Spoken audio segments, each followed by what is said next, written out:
Subscribe to our YouTube channel and press the bell icon to get the latest updates. I'm delighted to have you in this virtual room with two of my favorite people, and I'll get to that in a second, but there are not two more people more knowledgeable in their fields or more accomplished in their work as diplomats. So we talk a lot about social distance. We like to call it Atlantic Council geographic distance because we feel through these meetings we can bring all of you closer together socially and intellectually. As a reminder, today's meeting, which is a discussion on India and the Indo-Pacific, is public and on the record. We encourage you to join the conversation on Twitter. We're also on Facebook Live. We're also on LinkedIn. On Twitter, you can use the hashtag AC South Asia, hashtag AC South Asia. If you want to ask questions on the Zoom platform, you can go to the bottom and do it in the Q&A field. So not in the chat field, but in the question and answer field. We are fortunate today to be joined by Ambassador Alice Wells, Principal Deputy Assistant Secretary for State for South and Central Asian Affairs. We're especially grateful to host Ambassador Wells today, as she will be retiring after an enormously distinguished 31-year career serving as a diplomat with the U.S. Department of State this Saturday. Ambassador Wells assumed her duties as Acting Assistant Secretary for South and Central Asia in June 2017. I'm delighted to say that the Atlantic Council has had the good fortune of working with her and hosting her several times during this tenure. Prior to her current post, Ambassador Wells served at the as the U.S. Ambassador to the Kingdom of Jordan, one of the most important positions in that region, a senior advisor in the Near Eastern Affairs Bureau in the Department of State, special assistant to the President for Russia and Central Asia, and much more. During her time in the Foreign Service, she served in U.S. embassies in New Delhi, Islamabad, in Riyadh. In short, she knows the world and she knows her stuff. Alice, please allow me once again to thank you for your distinguished service. We're also joined by Ambassador Richard Verma, Vice Chair and Partner to the Asia Group and former U.S. Ambassador to India from 2014 and 2017. Ambassador Verma has a distinguished career also over the past 25 years serving across the U.S. government as Assistant Secretary for State for Legislative Affairs, the Senior National Security Advisor to the Senate Majority Leader, and as Judge Advocate in the U.S. Air Force. Our two participants, as I said earlier, are two of the most knowledgeable and accomplished individuals working on India and the Indo-Pacific. I look forward, as we all do, on this virtual call for your conversation. So, Alice, Rich, it's a pleasure to know you, and it's going to be a great pleasure to listen to you. And I think, Alice, you're going to kick us off. Ambassador Wells will kick us off with some opening remarks, and then we'll pass to Rich to moderate the event. No, thank you, Fred, and thank you, Rich, for hosting me this afternoon. It really is a privilege to be here. Asia Group, Atlantic Council have been terrific partners of the SCA Bureau over the last 3 years. I'm very grateful for that, and I appreciate the opportunity on one of my last days in office to take stock of the US-India partnership, our Indo-Pacific vision, and discuss why India matters even more in this pandemic and post-pandemic period. When I began my first tour in South Asia over 2 decades ago, it would be hard the contrast between the US-India relationship now and then could not be starker. I mean, the nuclear tests in Kargil were at the forefront of everyone's mind. Bilateral trade was at a paltry 16 billion. Strobe Talbot and Jaswant Singh were only beginning to lay the foundations for a reset. And few in New Delhi or Washington could have imagined how drastically that China's entry into the WTO would alter the global balance of power, in the ensuing 2 decades. And I think the first inklings of this change began with the reciprocal visits of President Clinton and Prime Minister Vajpayee. And this September is going to mark the 20th anniversary of Vajpayee's address before Congress, which set the stage for the transformation of the relationship under President George W. Bush. And long before we coined the term Indo-Pacific, Vajpayee really recognized that a stronger US-India partnership was instrumental to the future of Asia. And I'd like to quote, he said, "If we want an Asia that's democratic, prosperous, tolerant, pluralistic, and stable, then it's necessary for us to address old or re-examine old assumptions. A strong, democratic, and economically prosperous India, standing at the crossroads of all major cultural and economic zones of Asia, will be an indispensable factor for stability in the region." Now, his statement seems almost prophetic today, at a moment when I think the strategic logic of the Indo-Pacific is deeply ingrained in both Washington and New Delhi.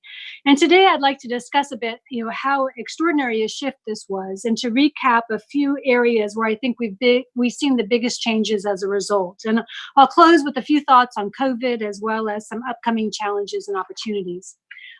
Many of you know that the US government bureaucracy can often become hostage to geographic division, separating regional bureaus from combatant commands. And hence, the Indo-Pacific framework is not merely a geopolitical construct. I mean, it directly shapes how US policymakers marshal resources, how they organize diplomatic outreach, how they manage policy trade-offs. And I always refer to India as the long pole in the Indo-Pacific tent.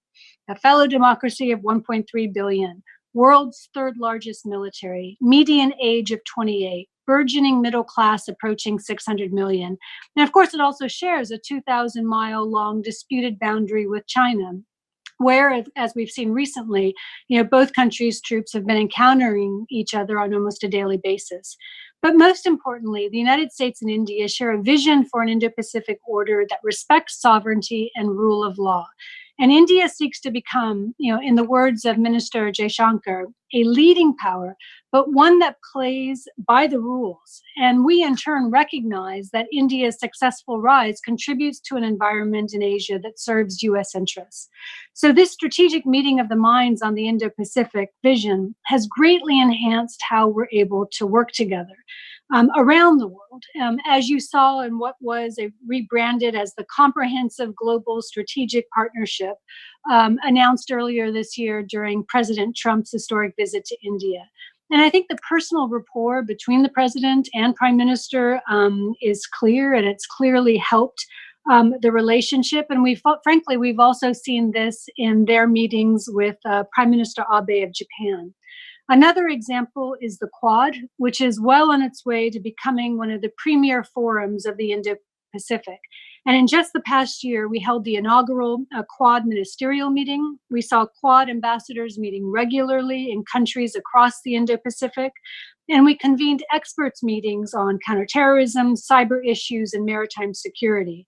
The Quad is also playing a role in our COVID coordination, which I'll turn to in a moment. But we're also exploring ways to leverage our cooperation with India in Southeast Asia, where we're seeking to expand security assistance coordination and improve East-West connectivity. So the Blue Dot Network, the Coalition for Disaster Resilient Infrastructure, the Development Finance Corporation, all of these can serve as vehicles for what US and India deem as critical in the Indo-Pacific, and that's transparent, sustainable, high-quality infrastructure. I think we've seen that in South Asia, a once more reticent New Delhi has become increasingly comfortable with working with the United States and its neighborhood. We have a shared interest in building maritime domain awareness, including through India's new Information Fusion Center, where the US Navy has now posted a liaison officer. But perhaps I think the most consequential example was in 2018, when we worked hand in hand with India as well as with the EU to ensure a transparent and peaceful election in Maldives, which in turn has led to a strategic reorienting of that country's foreign policy. In Afghanistan, India remains a vital partner now and in the future. And Ambassador Khalilzad was in New Delhi a few weeks ago, COVID be damned, in order to discuss the peace process and to hear India's views on regional mechanisms and how to support Afghanistan's future stability. And while hyphenation, Indo-Pak hyphenation is long, found only in, I think, our history books, we certainly support practical steps that India and Pakistan can take to reduce tensions, such as restoring the 2003 line of control ceasefire, while continuing, of course, to press Pakistan to take credible steps to dismantle terrorist groups. I'd like to turn to military cooperation, which has simply reached unprecedented levels, helped significantly by a 2+2 dialogue.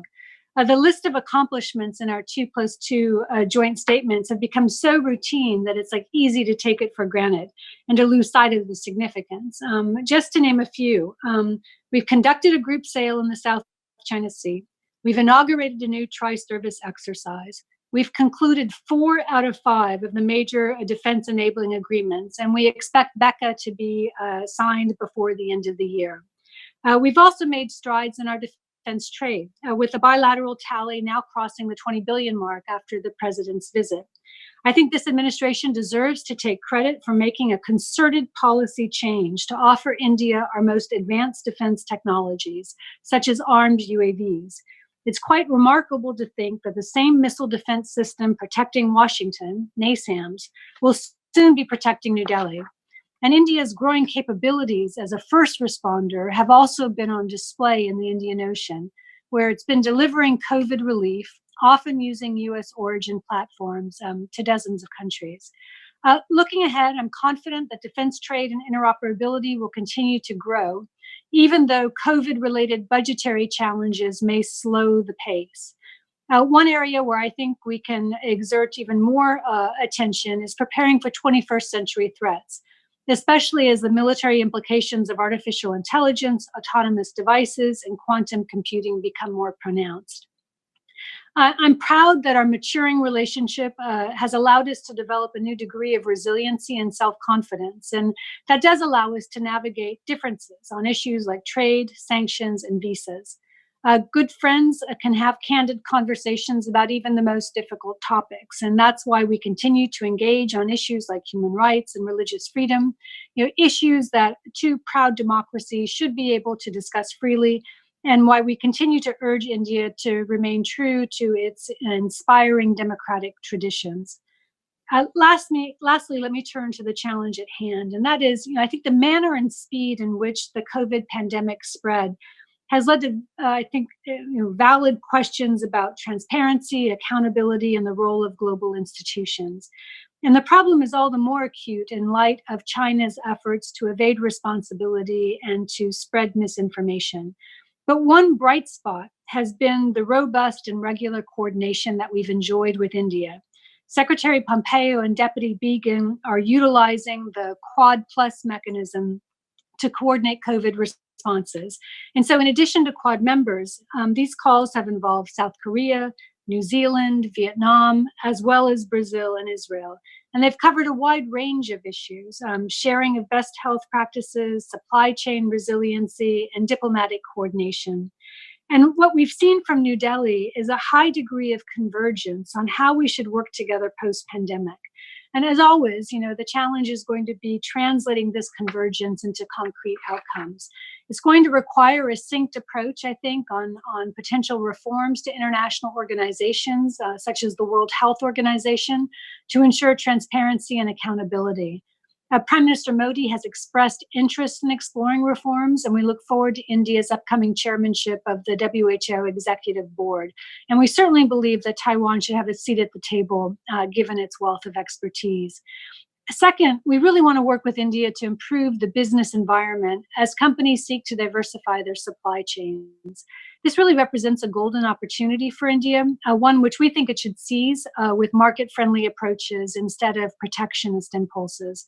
I was disappointed by our inability to reach a trade deal earlier this year. The importance of such a deal has only increased as the Indian economy faces additional headwinds. And I know my colleagues at USTR continue to work toward that goal with their Indian counterparts. Ease of doing business is particularly important when it comes to the pharmaceutical sector. And we were pleased to see Gilead's announcement last week that it's going to source remdesivir from Indian companies. As President Trump has noted, India is a vital partner for vaccine development.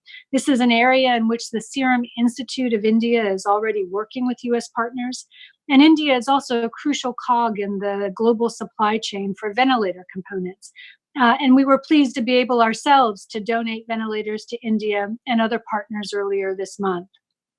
Lastly, we can't lose sight of our people-to-people ties.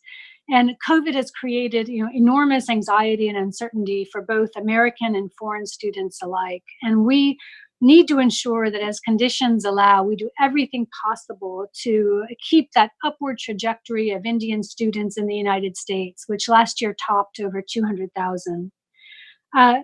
Finally, if I could just close by stating, what a privilege it's been to lead this bureau and work on a relationship that's so vital to U.S. interests, building, of course, on the work of Rich and many, many others before me. All of that investment to build channels of communication and to increase strategic trust is really paying dividends now. And whatever might be in the cards for a post-COVID world order, I'm absolutely confident that the U.S.-India relationship is going to remain relevant. It's going to remain resilient, and it's certainly going to remain ready to meet future challenges. So thank you, and I really look forward to the question and answer session. Over to you, Rich. Yeah, thank you, Ambassador. That was incredible. Let me just do a sound check, make sure you can hear me and see me okay. Everything good? Great. Okay. Really, thank you for really compelling remarks. I hope you put those out. They're very clear. They cover so much of the major issues that everyone is thinking about, not only with regard to India, but with the Indo-Pacific at large. So, and I want to thank you for your incredible service over multiple decades at the State Department, your dedication to all the women and men who work there. It's been a privilege to work with you and a privilege to see you in action. And I want to thank Fred and the Atlantic Council, and particularly Irfan, Fatima, Trevor, the whole team that has really built up this incredible South Asia Center, doing great scholarship, great research, and they are doing terrific work. Ambassador, if it's okay, I'll just jump in and we'll do some questions between us. And I see a number of questions have already come in on the Q&A function here on Zoom. So don't hesitate to use that if you're out there listening. I want to go actually straight to your remarks. You said a really interesting phrase. You said, quote, "The U.S. government bureaucracy can often become hostage to geographic division, separating regional bureaus and combatant commands." And then you also said we further dehyphenated our India and Pakistan policy. I just, as a practical matter, just how hard is it to deal and have India and Pakistan in the same bureau? I mean, it creates a lot of practical challenges, I assume. I frankly have not found that to be the case. And I think that we've been guided by, in this region of the world, actually 3 administration strategies. The Central Asia strategy, which we're not talking about today, but the South Asia strategy, which laid out a very clear vision of the president to reduce our risk and exposure in Afghanistan through negotiated political settlement. It's provided a real basis and a foundation for us to engage Pakistan in a constructive way, to try to reorient and reset our relationship. And then the Indo-Pacific strategy, which really establishes the strategic partnership with India based on our mutual adherence to the idea of a free, fair, open world order, trading order, and the policies that need to accompany that. And the discipline of those strategies has guided our efforts consistently. India is vastly important. I've just spent 15 minutes talking about it. Pakistan is a very important partner, a country of 200 potential partner, a country of 200 million, a nuclear power. We need to be able to engage with these countries on their own terms, but obviously not blind, to the cross-cutting issues, and frankly, the cross-cutting issue of terrorism. And I think the administration's very strong stance on terrorism and its principled approach towards combating non-state actors and the presence of non-state actors has also been a boon in our broader global engagement, and certainly in our engagement with India. Yeah, no, it's a really helpful answer because you talk about these two different strategies, but I also wonder if you also end up, even if you've dehyphenated the two countries, do you end up as a kind of default hyphen because you're trying not to go too far out with one country as opposed to another? I mean, maybe just a natural of being in a bureaucracy, but it sounds like you haven't experienced that. I really haven't. And more to the point, I used to work in South Asia a long time ago when it was a different era. And when you could talk about an Indo-Pak, it was a time of Kargil. I was in Pakistan at the time and then served afterwards in India, in the parliament, attack and that whole period, intense period of time. This is not then. I think we've moved on in very different ways with both countries. And with India, 99% of our attention and the vision, is looking out at the emerging, at the global order and ensuring that the international rules of the game that have benefited so many hundreds of millions of people, continue to provide that economic lift and that potential for democracies and free market economies to flourish. And Yeah. so, it's a different era. Let me just ask you one more question on this, then I'll get back to India. You also said we're continuing to encourage practical steps for both sides to reduce tensions, continuing to press Pakistan to take credible steps to dismantle terror groups. And you mentioned your work in South Asia starting, a couple decades ago. You mentioned Strobe Talbot and Jaswant Singh. I wonder, if those were kind of the same guiding principles of 20 years ago or 25 years ago. I mean, sometimes I sense a frustration on the US government side, multiple administrations, about kind of the lack of progress on this account. And I don't know, just looking back over your career, this notion of cross-border terror, dismantling terror groups, have we seen meaningful progress? I think we have, and I think we're in a different historical period where, the use of non-state or the tolerance of non-state actors or the presence of proxies are such deleterious impact on a country's standing internationally and on how a country is allowed to engage in the international community. And so I would point to, for instance, the Financial Action Task Force as providing a lot of the discipline for how we've approached counterterrorism efforts. This is not a U.S. agenda. It's not a U.S. list of asks that we're making. It's the international community coming together and upholding a common set of norms and practices for countering terrorist financing and for criminalizing, prosecuting, and stripping the assets of terrorists wherever they may be. And it's that FATF process combined with, I think, what is our broader engagement and healthier engagement with Pakistan that has led to some constructive steps. I don't term these steps irreversible, but they're important steps. And whether it's the prosecution and conviction of Hafiz Saeed, the seizure of assets, certainly what we've seen on the better documentation of the economy. And we need to, keep that focus and work with our international partners. And what I think really was a warning shot across the bow was the international community's reaction to the Pulwama crisis, where there was an attack in Kashmir. The credit was claimed for it by a group that is headquartered in Pakistan. And there was an escalatory period. It was quite concerning to everyone. But India did not come under criticism, for its response, and it didn't come under criticism by principal allies or partners or friends of Pakistan, because there was a deep concern over the fact that a non-state actor, was being allowed to or was able to operate in a fashion that was destabilizing to global security. So I do think that we are in a different period, and we really welcome these important steps that are being taken by Pakistan. And I welcome the important statements that Prime Minister Khan has issued, that there is no role for non-state actors, that anybody who crosses the border into Kashmir is an enemy of Pakistan and an enemy of Kashmiris. Words are not actions, but those are important words. That's a terrific answer. I just want to shift to Afghanistan briefly because you mentioned that Ambassador Khalilzad had gone to Delhi, as you said, COVID be damned, to brief senior officials. Yet there has been a pretty significant spike in violence in Afghanistan as well over the past month or so. I just wonder if you could just give the group a sense of where the peace deal stands, and related to that, does India have a role to play post signing of the peace arrangement?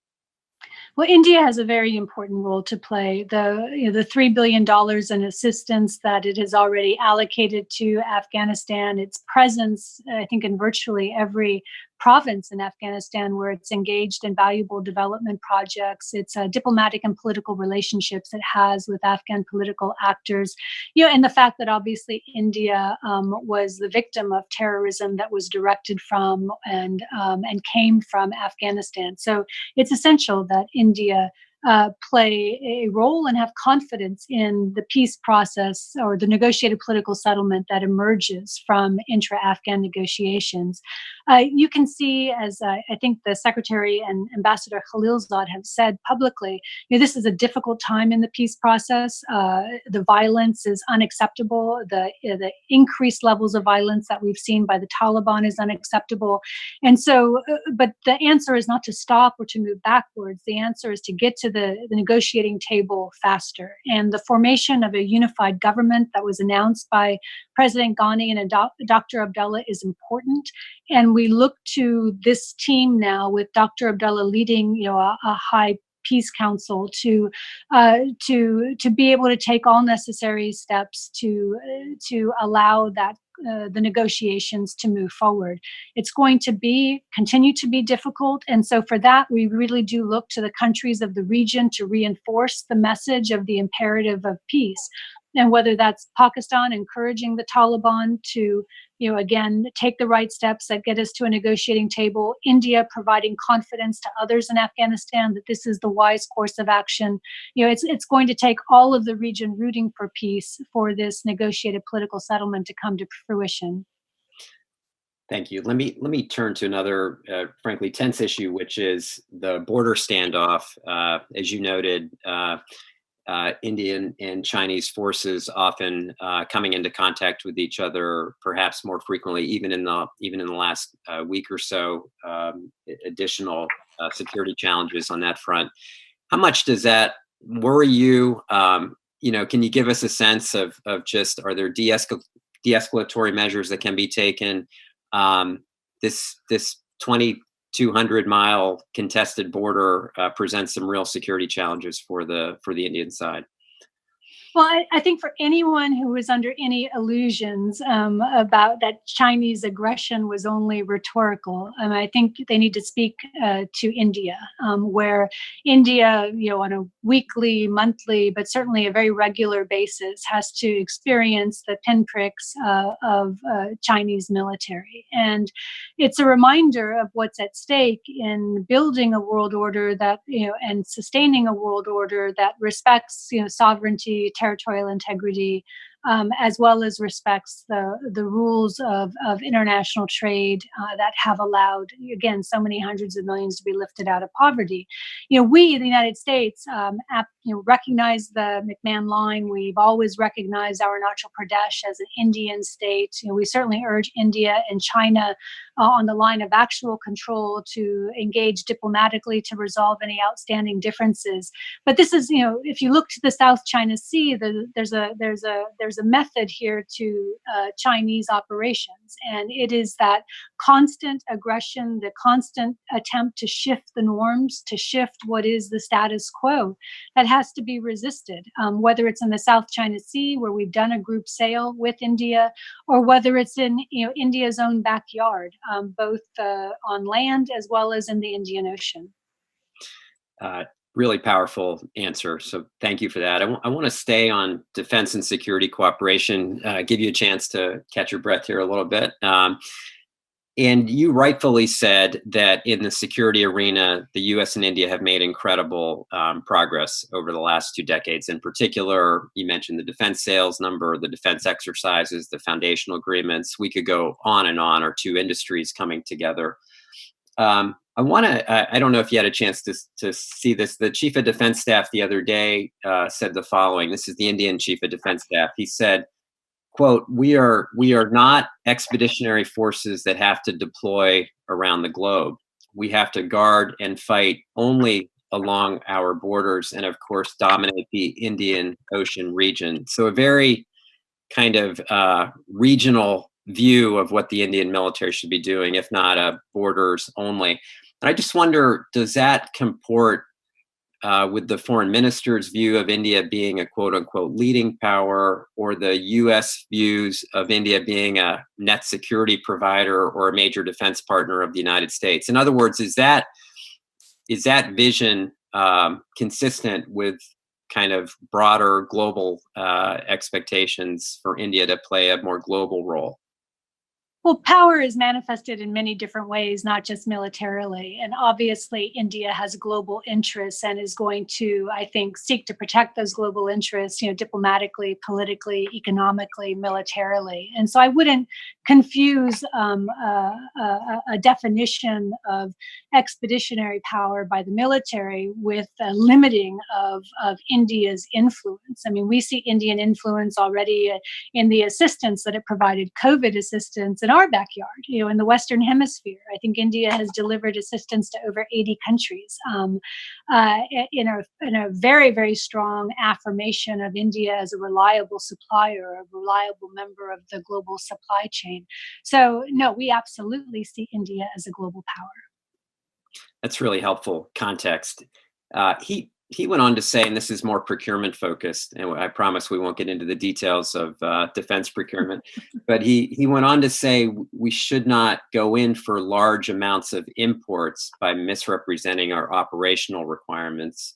And I'm just thinking about, with defense budget cuts in India because of the economic situation and an emphasis on local procurement, does that somehow become a new obstacle to defense cooperation, this kind of real focus on local production, buy local, develop local, right, and let's kind of do away with our need to rely on foreign companies and foreign suppliers?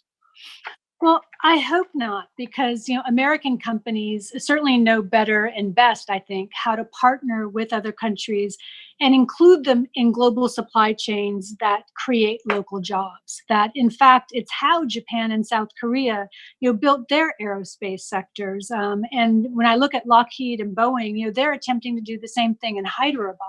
What I would argue is that there's a major opportunity, through combat aircraft sale, for us to be able to fuse this, I think, shared vision of the Indo-Pacific with a much more powerful defense relationship. And, for example, I think we have the F/A-18, the F-21, and the F-15 EX that are being offered. And we see them as potential game changers strategically.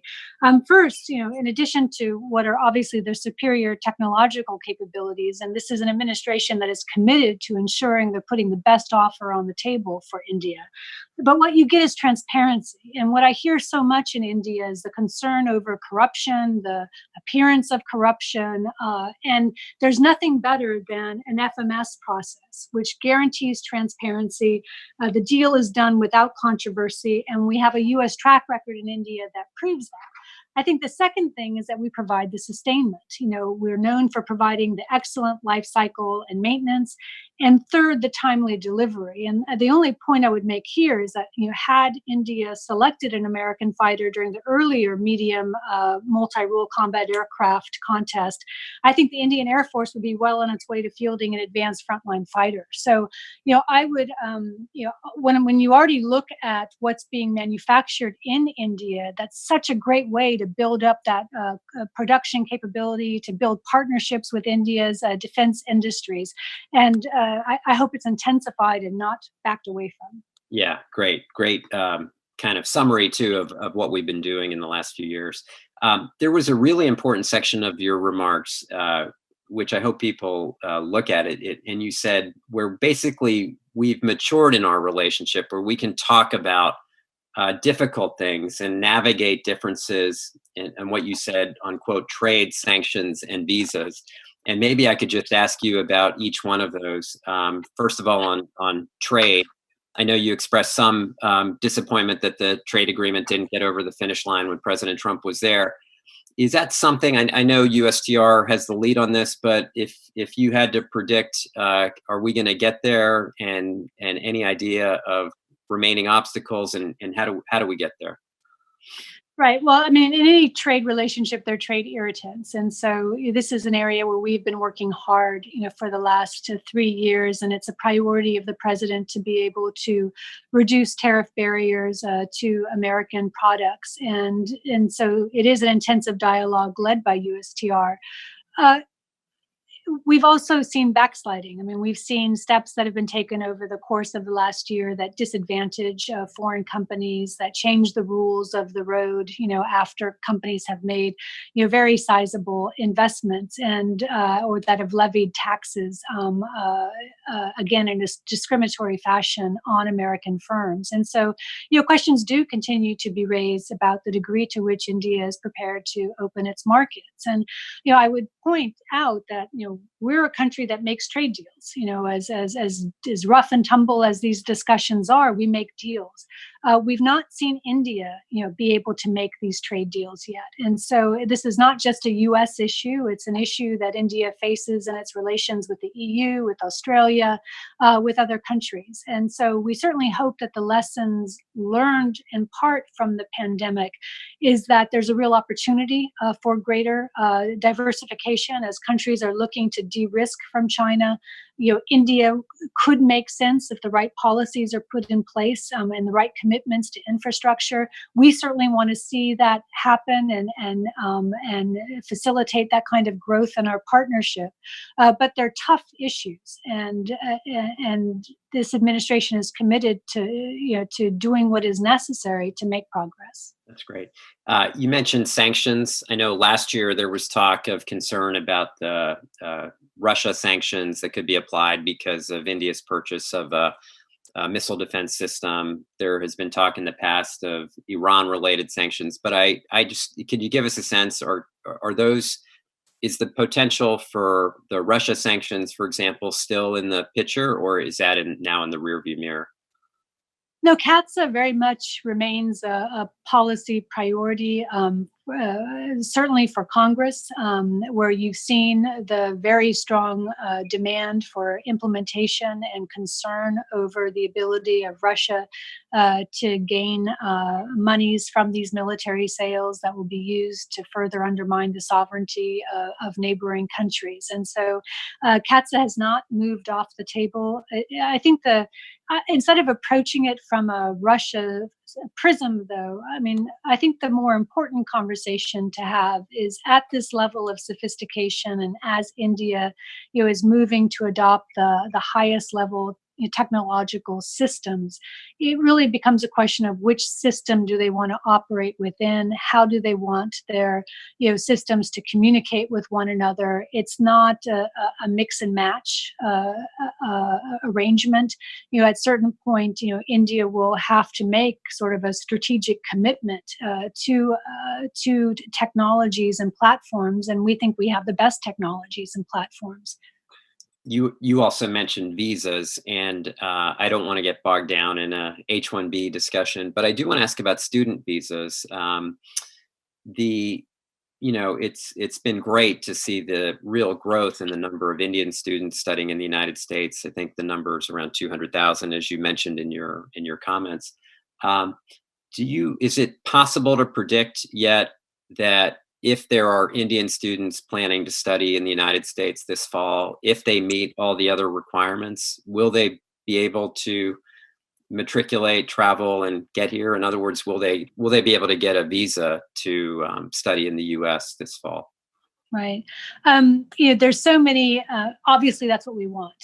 The goal is to have Indian students in the United States, and we're going to have to work backwards from that and see what's possible as we understand what's actually going to happen, in the fall with American universities. There's still, I think, many unknowns. And right now, because of COVID, in the South and Central Asian region, we're not in phase one. and no visas are being processed anywhere, except on an emergent basis. And so this is going to be an issue that I think we're going to have to muddle our way through. But strategically, absolutely, we need to do everything we can to work with universities, to work with Indian students, to see, are there restrictions currently on how much can be done virtually? Can we adjust those? We're going to have to, I think, approach this with an open mind, and again, keeping our eye on the prize, which is that invaluable bridge that we have, thanks to the numbers of students who serve as ambassadors between our countries. Got it. You also noted, and this is my last question before we turn to the audience questions, and we've gotten a bunch of good ones. You also noted that we continue to, quote, engage India on human rights and religious freedom. And I know Congress has been kind of laser focused on a lot of these issues, including Kashmir, the National Registry, the Citizens Amendment Bill. I wasn't intending to ask about each of these issues, but really just in your diplomatic experience, how difficult is it to raise these issues? And I know Indian officials have raised concerns about treatment and discrimination of Asian Americans or South Asians in the United States. So, this is an important dialogue. Just wonder give us a sense, how is it going? Anything else we can do to talk about these issues without each side kind of retreating into their corners and perhaps, getting frustrated? No, I don't think it's a hard conversation to have with Indian counterparts. I mean, because we're dealing with a democracy, and we respect India's constitution. We respect the rights that are enshrined, in India's constitution. We respect that India has institutions that are self-correcting, and the dialogue often takes place at so many levels, right? It's an individual dialogue when Ambassador Jester sits down and meets with representatives of minority communities or certain religious groups. It's a dialogue when you meet with state officials, when you talk to media, when you're engaging with members of the government or the legislative branch. It's not something that's in a narrow, or should be, I think, in a narrow channel, and it's only in this narrow channel that there is this, a conversation on the mountaintop. Instead, no, it just has to be a part of how, as democracies, we relate to one another. I very regularly receive letters from Congress or from the American people, groups, organizations that will raise a case, a concern, an issue, and that's natural. And I expect that to continue, and I expect India to expect that will continue. That because we're open societies, that level of conversation and questioning will occur naturally. So, it's I think we always have to recognize, though, that that when you deal with a democracy, it's very different than dealing with a country that hasn't invested its institutions with the power of its people. Right. And we have to speak with some humility, having seen this incredible exercise in democracy that India demonstrated, through its presidential elections. 67 or 66% of the population voting, the largest global exercise, in electoral politics. And so it is with humility that we undertake the dialogue. Terrific. So we've gotten a number of questions that came in, but a couple that were focused on the Quad concept, and I maybe just build on that a little bit. You mentioned this Quad Plus mechanism, and I wonder if you can just say a little bit more about that. Like, basically, what is it focused on? Is it a multiple set of issues, or is it about supply chain diversification, or is it something bigger than that? And it's an interesting grouping of countries. No, we say Quad Plus because it's easier than reeling off all 7 or 8 right. country names. So I don't want to suggest that there's a formal Quad Plus grouping, but no, it was Deputy Began initiated in the heat of the moment, in the heat of the pandemic, these very regular exchanges with his counterparts to discuss very practical issues, like how do we get our citizens back? How do we facilitate that kind of travel? How do we ensure that necessary medical equipment and components are moving? How do we ensure that essential services performed by either domestic companies or foreign companies could continue despite curfews and lockdowns? I mean, it was the nitty gritty of us working through this unprecedented global shutdown, where we're literally, economies had seized up and societies couldn't move. And so, but it also includes in issues of policy, like what is the appropriate level of transparency? How do we push back against unbelievable disinformation and propaganda? What is the role of multilateral organizations in ensuring that the response to the pandemic be more efficient, and fair? So it was, from my perspective, having seen the development of the Quad since my first days in office 3 years ago, it was really terrific to see India deeper in our conversations with our Asian partners. And it's a natural, it seems to me, extension of a Quad conversation, because India's extension itself is very deep into Asia. And so, on a ad hoc basis, I would expect that my leadership will continue to utilize this grouping of countries who are like-minded and who share a common set of principles. And it's so it doesn't have a military focus, to be clear. I mean, the Quad. Got it. Okay. And when we talk about supply chain diversification, really kind of the subtext is moving a lot of production and supply out of China. And I maybe just ask, if a company is thinking about diversifying, is it the kind of preference or position of the White House that diversification should look first to the United States, and then if the U.S. is not a practical option, that you look at like-minded countries like India, like Japan, et cetera? Or is that really still more of a private sector discussion? I'm just trying to, what I'm trying to get at is India a viable option from the administration's point of view when companies are thinking about diversification? Well, I do think those are two separate issues. The President Trump and the administration have been, laser focused on onshoring or reshoring. I forget the terminology. Right. Manufacturing here and to create American jobs. And absolutely, there's a priority for pushing back against, I guess, the excess of globalization. And I think all of us saw that the extreme dependence at a moment of crisis on one country was not healthy. And but at the same time, obviously, there's room for diversification and for trusted supply chains. And India's role, particularly as a country that already produces 50 or 60% of generic pharmaceuticals, that is the major player in vaccine and vaccine manufacturing, it's an obvious country to seek to partner with, to build out capacity with. And so that level of collaboration and cooperation is ongoing. We have terrific ties between our scientific communities, our business communities, and we're certainly promoting those kinds of engagements.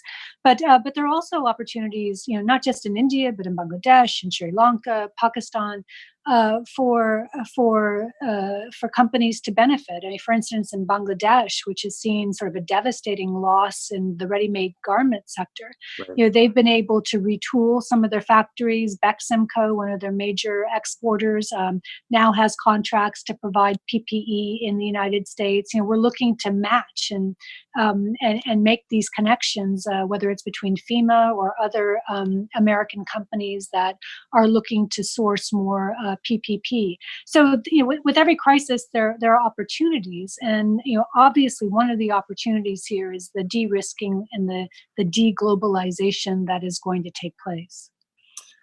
I got a difficult question for you that came in. It says, what does Ambassador Wells plan to do in her retirement? We as Americans appreciate her meritorious service. You may have not had time to think through this one, but No, I'm going to eat chocolates for a week, and then I'm going to be starting work, and I'll let you all know later. okay, great. Well, I guess as you reflect on your time, not only in the Bureau, but over the course of your career, what do you look back on as kind of either top accomplishments or maybe goals unfulfilled or disappointments? Oh gosh. Well, I think the top accomplishment is getting the orientation right of the Indo-Pacific strategy. I entered the Foreign Service as a Soviet expert. I came out of the RAND Corporation graduate program that was U.S. government funded for us to meet the challenge of the Soviet Union. And now my advice to any diplomat is that you have to be a China expert. And it doesn't matter whether you're serving in the Western Hemisphere or Africa or Asia. You need to understand, China and the threats and opportunities posed by, what is this relative shift in economic and political power that we're seeing. And so I think, and I've seen the writings of our dear friend Kurt Campbell. I think obviously there was a learning moment for everyone, but this administration seized on that and provided, I think, a very useful framework for how to reorient, how to regroup with like-minded countries, and how to crystallize and espouse the values that have been so beneficial to the international community. So that, I think, was a tremendous success. Disappointments, like we didn't get a negotiated political settlement on my watch, but I'll leave that in the capable hands of Ambassador Khalilzad. There you go. Well, maybe last question for me before I turn it over to Irfan for a closing. But I think I know the answer to this, but it's got two parts to it. Are you optimistic about the trajectory of the U.S.-India relationship? That's first. And second one, I guess, is I'm interested in your views. What advice would you give the next assistant secretary in the next administration, Republican or Democrat, about the U.S.-India relationship? I'm absolutely optimistic, and you heard that in my remarks. And I mean, there isn't an area. I mean, there are the bumpy issues, trade. We're going to have disagreements over sanctions at times, and how the United States uses sanctions. But the relationship is clearly on an upward trajectory, and both countries, I think, despite differences in how we manage our neighborhood and foreign policy, we share a common assessment of the global challenges. And so there, I'm confident that we're going to see continued growth in the bilateral relationship across the board, and continued growth in the trade relationship, not at the speed we would like or the potential that we think India has. In terms of what I would recommend to the next assistant secretary, it's for India and the Indian Ocean region. It's of course understanding that it's such a complex relationship. Rich, you know this. When you were in Delhi, did you ever really know all of the dialogues that were taking place between the U.S. and India? I mean, you never did. 40 of them, yeah. Yeah, you never did. Did you ever really know, how much technical cooperation was taking place? Did you ever really have a grasp on, and that's a beautiful thing, but I would argue that we need to continue, never to lose, the relationship can never become too militarized. We always need to build out that people-to-people base. It's one of the unique features of the India relationship, the 4 million diaspora, the student ties, the the history of connections between our societies, and to ensure that we keep that relationship balanced, economically balanced, politically and militarily balanced, because that's truly going to be the strength of a global partnership. And I'm confident we can do it. It's very hard to keep all the lines of effort, going and smoothly when you don't even know where half of them are. So, but I'm sure my successor will be wiser and more organized. So, well, I guess what I would say is it takes leadership and it takes vision and commitment, and you've had all three of those things. You've really led the Bureau fantastically. You have incredible vision, commitment, just terrific. So I want to personally thank you. I know the Atlantic Council wants to thank you, and with that, I'll turn it over to Irfan. Thank you, Rich. On behalf of all my colleagues at the Atlantic Council and the South Asia Center, it's a great honor to thank both you, Rich, and Ambassador Wells for this incredible conversation. I remember, of course, that the last time I got to watch the two of you chat was on December 11th at the Council when we celebrated the 60th anniversary of President Eisenhower's visit to New Delhi. And so in many ways, this is full circle, right? The start of this wonderful relationship between these two great democracies, and now really up to the moment a readout from Ambassador Wells and in conversation with Ambassador Verma.